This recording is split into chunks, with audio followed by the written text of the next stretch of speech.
Forward. This manuscript was delivered to our offices by an unknown person. We did not steal the document, nor are we involved with any theft from the United States government, and we did not get the document by way of any dishonest methods. We feel that we are not endangering the national security by reproducing this document, but I can assure you that the manual is authentic and was printed for the purpose of introducing the selectee to the conspiracy.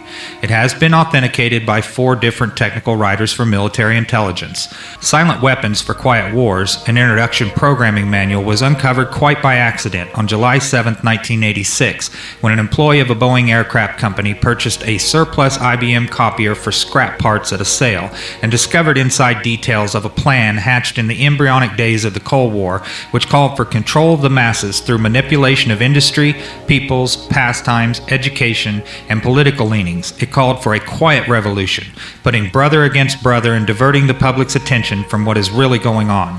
The document you are about to read is real. It is reprinted in its virgin form with diagrams as a touch of reality. Top Secret. Silent Weapons for Quiet Wars Operations Research Technical Manual TM-SW7905.1. Security. It is patently impossible to discuss social engineering or the automation of a society, i.e. the engineering of a social automation system's silence weapons, on a national or worldwide scale without implying extensive objectives of social control and destruction of human life, i.e. slavery and genocide. This manual is in itself an analog declaration of intent. Such a writing must be secured from public scrutiny, otherwise it might be recognized as a technically formal declaration of domestic war. Furthermore, when any person or group of persons in a position of great power and without full knowledge and consent of the public uses such knowledge and methodologies for economic conquest, it must be understood that a state of domestic warfare exists between said person or group of persons and the public. The solution of today's problems requires an approach which is ruthlessly candid, with no agonizing over religious, moral, or cultural values. Historical introduction. Silent weapon technology has evolved from operational research, a strategic and tactical methodology developed under the military management in England during World War II.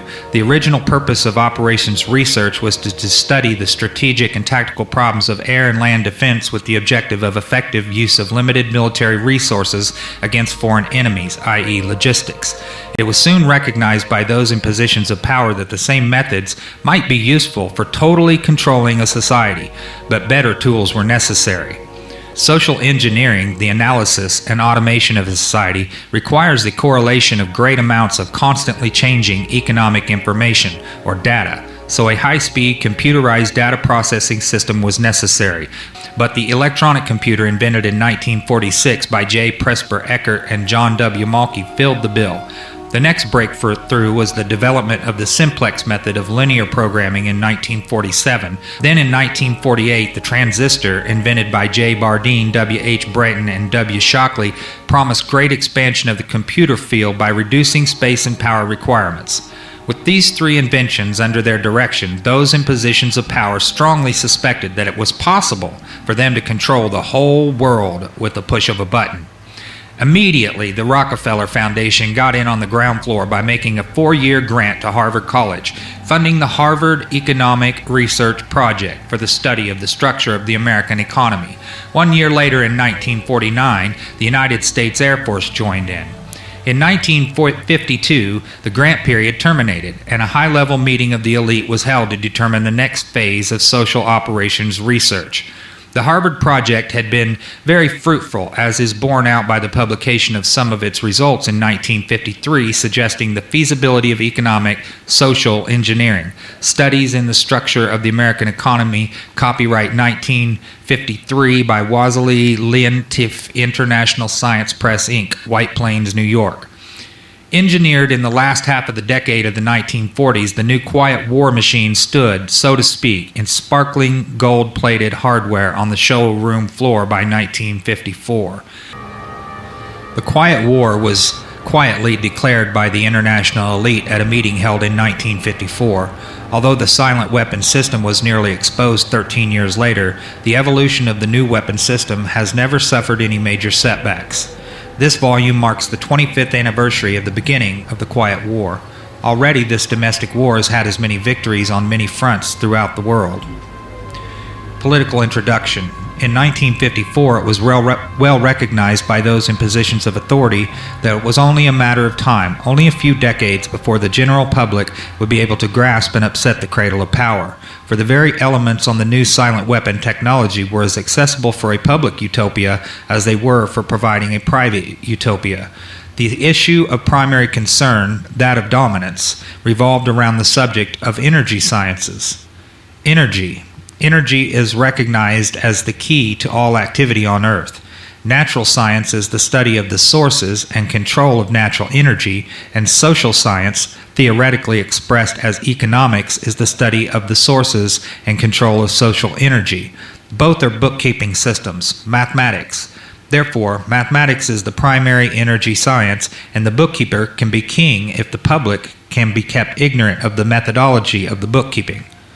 All science is merely a means to an end. The means is knowledge, the end is control.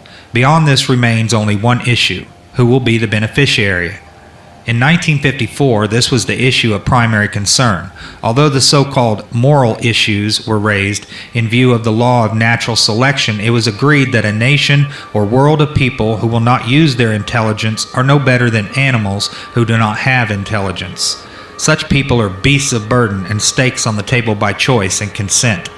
Consequently, in the interest of future world order, peace, and tranquility, it was decided to privately wage a quiet war against the American public with an ultimate objective of permanently shifting the natural and social energy, wealth of the undisciplined and irresponsible many into the hands of the self-disciplined, responsible, and worthy few.